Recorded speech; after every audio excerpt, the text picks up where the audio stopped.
Oh, yes, ladies and gentlemen, welcome back to the channel. As you guys can see by the title, we are back with The Truth Is, exposing the new industry plants in music.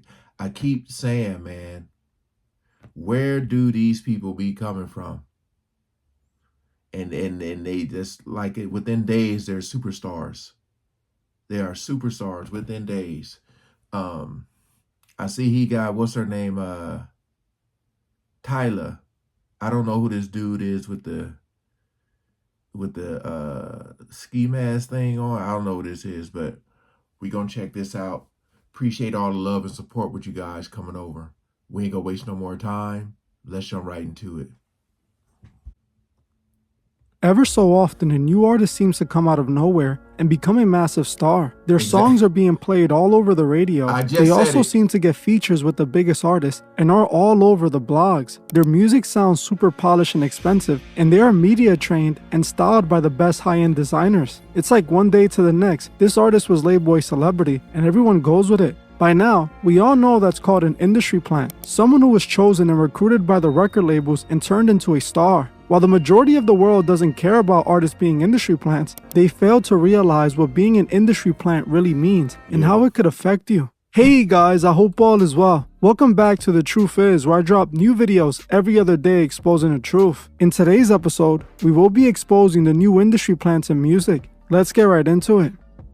Most people have heard of the term industry plants before, but have no idea what it means. An industry plant, for those who don't know, is an artist discovered by a record label before that artist has really anything going on for them. This is called an undeveloped artist. The artist doesn't really have much of a fan base or a marketable image, but is either talented or well connected in the music industry. After the labels choose to sign the unknown artist, the record label would begin to develop the artist, strategically molding their entire story before presenting them to the world. They will create an image for the artist that they know will sell. They make sure to hire big-time producers and engineers to work on their music. They even coach the artist on how to talk and carry themselves in public, which is called media training.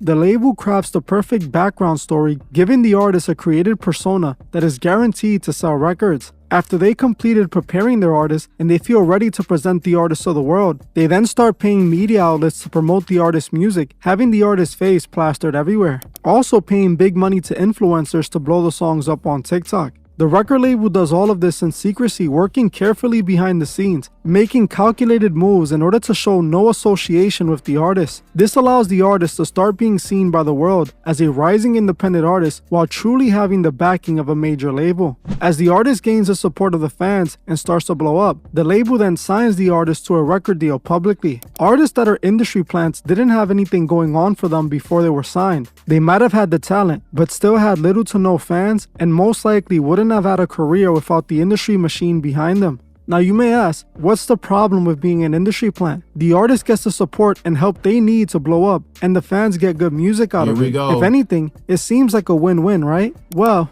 that's what it appears to be on the surface, but the truth is far more complex. These artists that are industry plants aren't real artists. They are a product created by a record label. A product that the label's crafted to use to influence the audience and manipulate them to make them more money and push their agendas. The record labels are the ones who make these artists' image, and they do it for a reason. They use these artists to promote a certain lifestyle that they profit from. Everything the fans buy into about the artist is a facade. The songs are written by writers hired by the record labels to push their agendas. The beats are made by producers hired by the record labels that they know would have the most effect on the fans. The clothes these artists wear are picked out by designers hired by record labels that they are associated with and make a profit from. Nothing about the artist is authentic. It's all fabricated to attract the audience.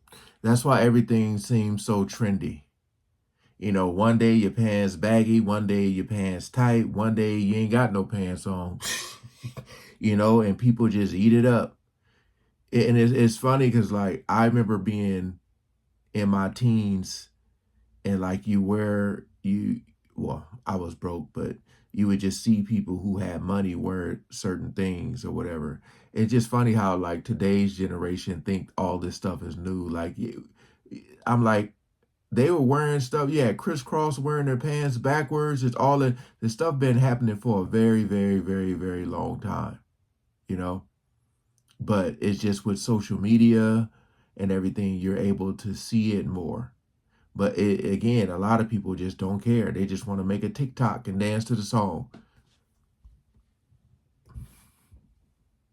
And push a lifestyle. An industry plant isn't really an artist. They are walking billboards for the label, pushing whatever agenda they are told to. These are artists created so that the labels may manipulate and control you, get you to buy into a lifestyle that they will be able to control you with and profit from. Most people don't look into the behind the scenes of the music business. They think it stops at just the record labels, when in reality, the same people that own these record labels are the same people that own big food manufacturers, the clothing brands, the alcohol drinks these artists promote, and just about everything in between. They own it all, and we can find the evidence of that easily. Vanguard and BlackRock are two of the biggest private investment companies. They both own majority stocks of record labels, one being UMG. UMG, or Universal Music Group, owns many of the independent labels. This means that BlackRock and Vanguard both have a say in the operations over at UMG, and UMG controls many labels under them, meaning BlackRock and Vanguard own these rappers just like they own everything else that consumers buy. It's all one giant system to manipulate the masses to make them slaves to the same elite. This is why industry plants are actually terrible for the music industry, as they aren't artists, they are just a product fabricated by the elite to make more money and enslave us. In today's episode, we will be exposing two new industry plants being used by the elite. The first artist we're going to be talking about is Tyla. For those who don't know, Tyla is a 22-year-old singer from South Africa who started blowing up this year. She has been all over the industry after her song Water went viral on TikTok, gaining her an overnight fan base. Not long after her song got popular, Tyla managed to be nominated and won a Grammy Award at the 2024 ceremony. Tyla went from an unknown upcoming artist to a Grammy Award-winning superstar all in her breakout year. That's something that rarely happens in the music industry. It's already rare enough for an unknown artist to get a song that big right out the gate, but then to end up winning a Grammy from it in the first year? That just seems unbelievable if you ask me.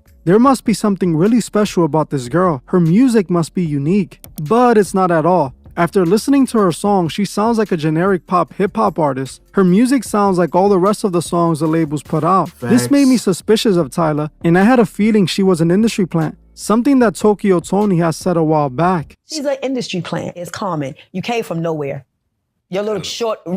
No. Girl, no.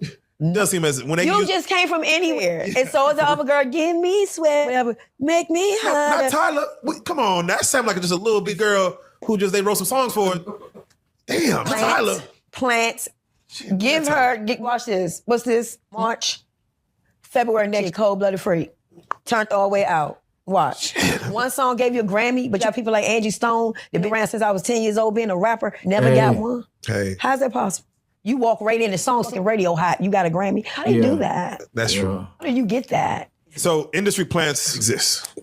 I just named it. Yeah, you named it because we see who was that? Cat Williams who said Kevin Hart, industry plants. It's not funny. Oh, Now looking into Tyla's story, that's exactly what I found. Tyla is 100% an industry plant, and I'll explain exactly why. Looking into Tyla's career, I learned that the labels recruited her right after she got out of high school. According to Tyla, she was discovered while she was still in high school through Instagram by her manager Garth Von Glenn, who took over her career and got her in the studio to record some records. Not long after Vaughn started managing her, she dropped her debut single, Getting Late, which was an instant success nationally. She dropped a music video for the song, which got a couple million views, even winning her the South African Music Award for Best Music Video of the Year. She then signed a major record deal with Epic Records. Sometime later, after the label signed her, she dropped Water and then became an international star. If this isn't the most obvious example of an industry plant, I don't know what is. The story of her being discovered off of Instagram is a joke. No one gets discovered on Instagram, as there's millions of artists posting on Instagram each and every day, and the labels pay no attention to it.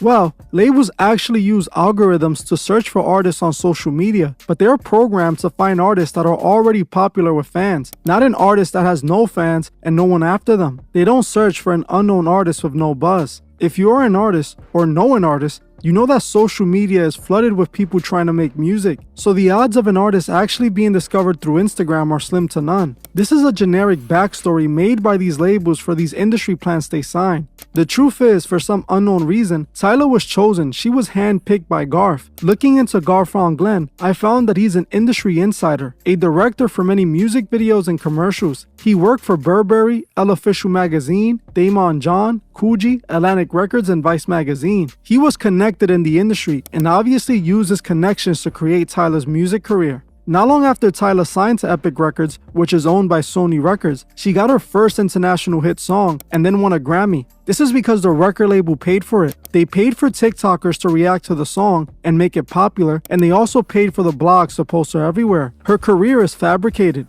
Just think about that. This woman won a Grammy on her first breakout year, and it's because Grammys are political. The label obviously asked for a couple favors to make sure this artist pops out from the rest, and that's how she got that Grammy. The only way an artist will get a Grammy on their first year is with connections, ones that we know her manager has. All signs point to Tyla being an industry plant created by the labels. Now we all know what that means. Tyla already took the oath, and I am confident we will be seeing signs of it soon. She's already doing songs with the other industry puppets like Travis Scott. We all know Travis Scott is one of the biggest puppets in the music industry. He was literally banned from performing in Egypt because he's a Freemason occultist, a show that he promised he was going to do anyways, but thankfully never happened. The fact that he's around Tyla lets you know she already took the oath. This music video for their song is already showing dark, questionable imagery. The video shows Tyla in a glass box, while Travis Scott stares at her from the outside of the glass. As time passes, it's only going to become more blatant that she took the oath. Soon, she will be showing the one-eye symbolism and showing satanic imagery in her music videos. All the same thing that all the...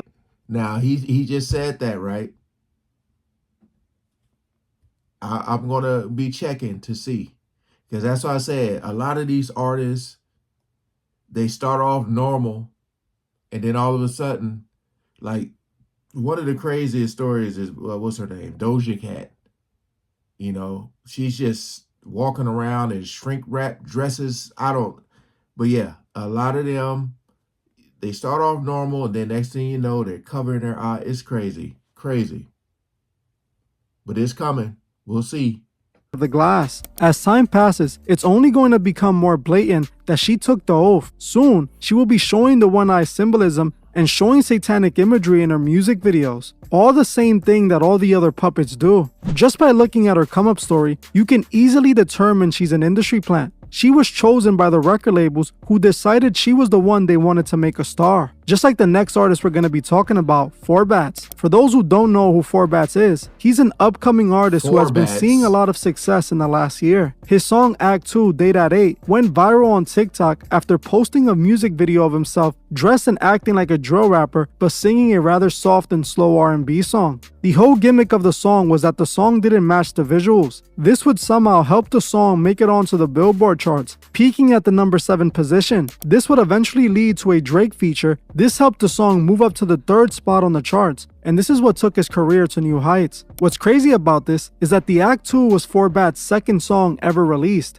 Not only was it on the charts, but it got a remix from the biggest rapper in the world. Forbats, who came out of nowhere, became a superstar with just 2 songs. Now, for an unknown upcoming artist to drop his first song and blow up, and then his second song make it on the charts, is rather shocking and unbelievable. This is already suspicious as it is, but when you look at his come-up story, it just gets even more suspicious. First, there's basically nothing that can be found on Forbats, as we don't see anything about his life, only about his 3 songs that he dropped. What we do know is that Forbats started his music career in 2023. He didn't release any songs before the Act 1, and wasn't seen at all before that song. He seems to be the fastest growing artist, as with 3 songs out, he had hundreds of millions of streams on Spotify. Not long after dropping his songs, he got signed to no other than Drake's OVO Sound, and that's when they made the remix to his song. It's very obvious that Forbats is an industry plant. There is no other way to explain his overnight success. I don't even think they're trying to hide it though. The fact that he signed to Drake, we already know he took the oath. Drake is literally the biggest Masonic puppet in the industry. He calls himself the Sixth God. His record label is OVO, which is a play off OTO, a Masonic organization. His label's logo is literally the Owl of Manivra, which is the original symbol of the Illuminati.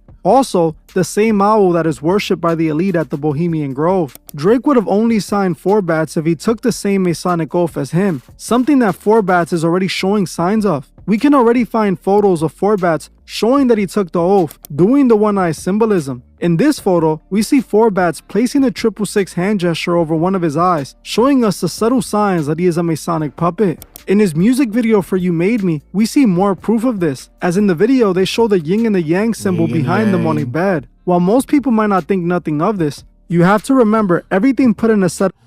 Because my whole thing is this: if you know people are going to associate that with that, why are you putting that in the video? You see what I mean? Like, why wouldn't you stay away from that stuff? But like I said, they put it right in your face. A lot of people just don't care. They really don't. They'll listen to it and you know, because you get a lot of people who ain't about that life. When I say about that life, just about stuff they rap or sing about, but you know, their fans will just eat it all up.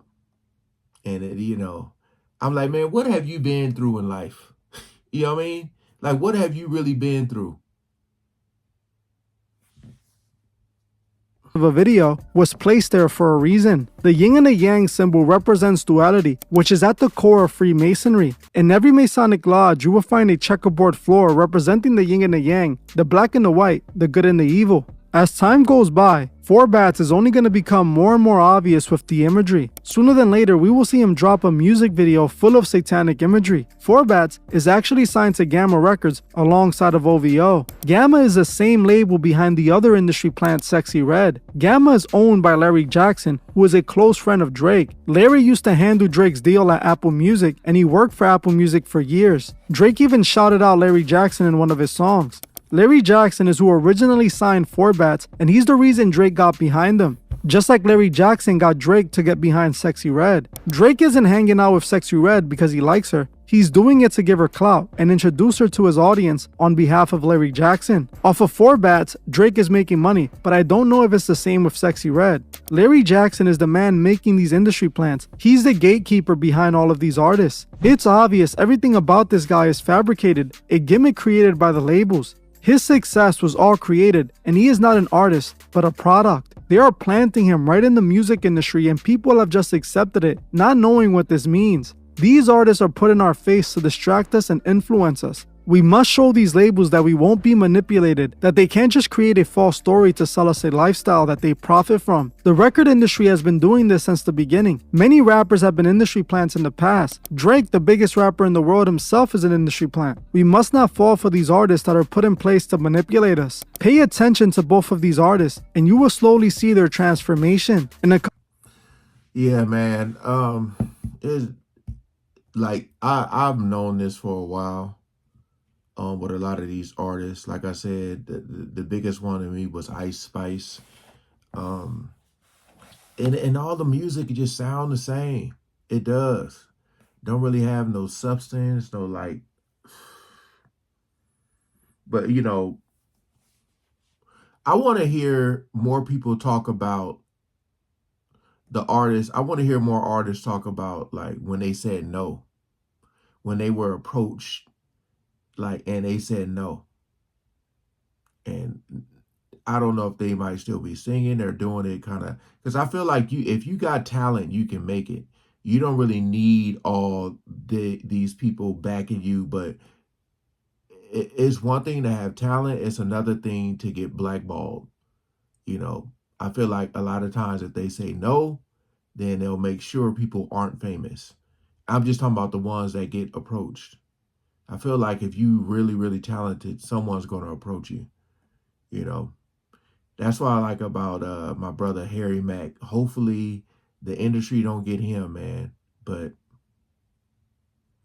yeah. Comment below what y'all think. Who do y'all think the biggest, most obvious industry plant is? Whether it's music, acting, whatever. Peace out.